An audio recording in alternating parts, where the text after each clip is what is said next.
నాది sadistic pleasure అని చెప్పేసి రేవంత్ రెడ్డి ఒప్పుకున్నాడు. వాస్తవానికి అదే కనబడుతుంది. ఒకళ్ళు నవ్వుతే ఓర్వడు, ఒకళ్ళు ఆనందంగా ఉంటే ఓర్వడు. అది లేదు ఆయన దగ్గర. మనిషి అనేటోడు ఎట్లుండాలంటే, ఇప్పుడు ఈ రోజులలో మనం చూసుకున్నట్లయితే ఒకళ్ళు మంచిగా బతికితే ఓర్సులు లేదు, ఒకళ్ళు చెడ్డగా బతికినా పాపమను లేదు, మంచిగా అయింది అనే మైండ్ సెట్ ఉన్నది. అగో రేవంత్ అన్న దాంట్లో ఫస్ట్లో నిలబడతాడట, ఆయననే ఒప్పుకుంటాడు. ఒకళ్ళు బాధపడితే నాకు నవ్వు వస్తుంది అని చెప్పేసి సాడిస్టిక్ మైండ్ సెట్ నాది అని చెప్పేసి ఒప్పుకుంటా ఉన్నాడు రేవంత్ అన్న. రైట్, ఒకసారి చూడొచ్చు మనం. దేవాదుల పంప్ హౌస్ను పరిశీలిస్తున్న సీఎం రేవంత్ రెడ్డి ఇతర మంత్రులు అని చెప్పేసి ఇక్కడ వార్త. ఎట్టకేలకు సర్కార్ దిగొచ్చిందోల్లా. రేవంత్ రెడ్డి సర్కార్ దిగొచ్చి మొన్న దేవాదుల పంప్ హౌస్ దగ్గర, ప్రాజెక్టు దగ్గర, దేవన్నపేట పంప్ హౌస్ దగ్గరికి పోయి మాజీ మంత్రి, కొంతమంది బీఆర్ఎస్ నాయకులు, హరీష్ రావు గారు, మాజీ మంత్రి హరీష్ రావు గారు అక్కడ పోయి అక్కడ చూసొచ్చిర్రు, నిలదీసిర్రు. ఎందుకు చంద్రబాబు నాయుడుకు నీళ్లు పంపించేదందుకేనా, ఏపీ ప్రాంతానికి నీళ్లు తరలించకపోయేదందుకేనా, ఇలా నువ్వు ఈ మూడు మోటార్లు ఆన్లో లేవటనుల్లా. గోదావరిలో నీళ్లు పోతా ఉన్నాయి, ఎత్తిపోసులు లేదు, నీళ్లు మనకు వాడుకుందామని సోయి లేదు. ఏం చేద్దామనుకుంటున్నావు నువ్వు? తెలంగాణ ప్రాంతాన్ని ఎడారిగా పెడదామని అనుకుంటున్నావా? ప్రశ్నించిర్రు. శాసనసభ deputy floor leader Harish Rao గారు ప్రశ్నించిర్రు, దెబ్బకు దిగచ్చిర్రు. ఇప్పటికి 2 రోజులాయే, నిన్న నైట్ నుంచే మోటార్లు ఆన్ చేసిర్రట. అంటే ముల్లిగట్ట పెట్టి పొడితే కానీ దాని మీద చర్యలు తీసుకోరా? వరంగల్ ప్రాంతాన్ని ఎండబెట్టే కుట్ర చేసిండు రేవంత్ రెడ్డి. ఇక్కడ మనం నీళ్ళు ఎక్కువ వాడకం పెరిగిపోతే ఏం చేస్తారు? ఆంధ్రాకు పోతాయి నీళ్ళన్నీ కదా, కలిసేటి అన్నీ అక్కడనే కదా. మనం ఎత్తిపోసుకోవాలి. మోటార్లు ఎందుకున్నాయి, లిఫ్టులు ఎందుకున్నాయి? ఇలా నిన్న మాట్లాడుకుంటా చెప్తాడు రేవంత్ రెడ్డి. ఇగో మేము కాళేశ్వరం ప్రాజెక్టు నీళ్లు వాడుకోకపోయినప్పటికి కూడా రికార్డు స్థాయిలో పంటలు వండినాయి అని చెప్పేసి నిరూపించినందుకే కాళేశ్వరం ప్రాజెక్టుని ఎండబెట్టినామని చెప్పేసి చెప్తాడు. గింత అక్కసు ఉంటుంది, గింత పగన, గింత కుల్ల, గింత కుతత్నమా? ఏమంటే ఈడ ఎన్నికలు, ఈడ ఓట్లతో గెలిచినోడు ఎవరన్నా ఆంధ్ర ప్రాంతానికి న్యాయం చేయాలని చూస్తారా, మంచి చేయాలని చూస్తారా? అవి నిరాధారమైన ఆరోపణలు అని చెప్పేసి మాట్లాడతారు రేవంత్ రెడ్డి.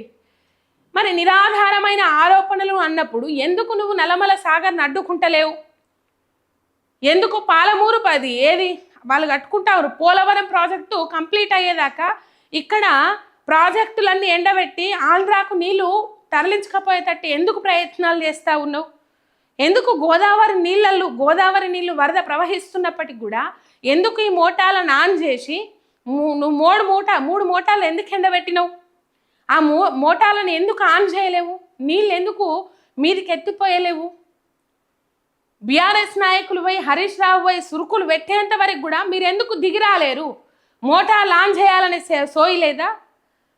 సలహాదారు ఆదిత్యనాథ్ దాస్ ఉన్నాడు, ఆయన సలహాలు ఇయ్యాడు. ఎందుకంటే ఆయన సలహాలు ఇచ్చి ఇక్కడ తెలంగాణ ప్రాంతానికి నీళ్లు మళ్లించకపోతే అక్కడ నా ప్రాంతం ఎండిపోతుందని చెప్పేసి ఆయన ప్రాంతం మీద ప్రేమ ఎక్కువ కాబట్టి. ఎట్లా మన రేవంత్ అన్నకు మన ప్రాంతం అంటే ప్రేమ లేదు, పాయిరం లేదు. ఎంతసేపు గురువు దగ్గర ఎట్లా మార్కులు కొట్టేయాలి, ఎంతసేపు బడే భాయ్ దగ్గర ఎట్లా మార్కులు కొట్టేయాలనే ఆలోచనలోనే ఉంటాడు ఆయన. ఇక మన ఉత్తమ్ కుమార్ రెడ్డి పాపము శాఖలు మంత్రులు ఎవరు పట్టించుకుంటలే. మీరు చేస్తున్నది తప్పు. రేవంత్ రెడ్డి మీద కోపం ఉంటే రేవంత్ రెడ్డి మీద తీసుకోండి, కానీ ప్రజలు గెలిపించరు మిమ్మల్ని. ప్రజలు ఆ మంత్రి స్థాయిలో కూర్చోబెట్టిరు మిమ్మల్ని. ప్రజల కోసం పనిచేయాలి కదా, ప్రజల కోసం పోరాటం చేయాలి కదా. ఉత్తమ్ కుమార్ రెడ్డి ఎందుకు పట్టించుకుంటలే నీటిపారుదల శాఖ గురించి? ఇలా నీటిపారుదల శాఖలో ఎక్కడ పడితే అక్కడ ప్రాజెక్టులు, రికార్డు స్థాయిలో ధాన్యం పండింది. 90 లక్షల ఎకరాలకు 9.5 ఏళ్లల్లో నీళ్ళు ఇచ్చిన ఘనత ఓన్లీ కేసీఆర్ ప్రభుత్వానికే దక్కింది, కేసీఆర్కే దక్కింది అని చెప్పేసి పార్లమెంటు వేదికగా కితాబిస్తా ఉంటే వీళ్ళకు మింగుడు పడతలేదు, ఆగమైతుర్రు వీళ్ళు. మొన్ననే కదా ఎకనామిక్ సర్వే ఏదైతే ఉంటుందో ఆ సర్వేలో బయటపడ్డాయి నిజాలన్నీ. అది ఒక్కటే కాదు, తెలంగాణ అప్పులెన్ని, తెలంగాణ ఆదాయం ఎంత, అవన్నీ బయటపడ్డాయి. ఇలా 9.5 ఏళ్లలో కేవలము 90 లక్షలు అంటే దగ్గర 1 కోటి ఎకరాలకు నీళ్ళిచ్చిన ఘనత కేసీఆర్కి అని చెప్పేసి కితాబిచ్చింది కేంద్రం. మరి అంతకుముందు ఎందుకో రికార్డు స్థాయిలో పండలే? 2014కు ముందు, లేకపోతే కాళేశ్వరం కట్టడానికంటే ముందు పంటలు, కాళేశ్వరం కట్టిన తర్వాత పంటలు. ఇలా ఎక్కడా నీళ్ళు వదిలిపెట్టలేదు నన్ను. కాళేశ్వరం నీళ్ళు ఎక్కడా వాడబల్లేవా? రైతులు ఎక్కడా వాడుకోలేడా? ఎక్కడ గేట్లు విడుదల ఓపెన్ చేయలేరా వీళ్ళు? కాంగ్రెస్ మంత్రులు, కాంగ్రెస్ ఎమ్మెల్యేలు పోయి ఎక్కడా కూడా ఓపెన్ చేయలేరా? ఎన్నిసార్లు లేఖ రాయలేరు? ఇదే మాజీ మంత్రి హరీష్ రావు గారు రేవంత్ రెడ్డికి, ఉత్తమ్ కుమార్ రెడ్డికి రంగనాయక సాగర్లో నీళ్ళు వదిలిపెట్టుర్రు అంటే రైతులు మొన్న ధర్నా చేస్తే అక్కడికి నీళ్ళు వదిలిపెట్టిర్రు. మరి అవి నీళ్లు కావా? అవి వాడుకుంటలేరా రైతులు? కాళేశ్వరం నీళ్లు మాకెందుకని మీ లెక్కనే మీది కదా కాళేశ్వరం మీద కుళ్ళు కుతంత్రం పెంచుకొని కడుపు నిండా పగబెట్టుకొని మాట్లాడినట్టు వాళ్ళు అనుకోలేరు కదా. రైతులు నీళ్లు వాడుకొని పంటలు పండించిర్రు. కాళేశ్వరం ప్రాజెక్టు వల్లనే భూగర్భ జలాలు పెరిగిపోయినాయి తెలంగాణ రాష్ట్రంలో. ఎన్ని పీట్లు వేసినా కూడా బోర్లు పడకపోయేటి ఇలా 200, 150 పీట్ల వరకే బోర్లు పడతా ఉన్నాయి, నీళ్ళు వస్తూ ఉన్నాయి. దానికి కారణము ఏం చెప్తారు? తెలివనోళ్ళకి ఏమైనా చెప్తారా?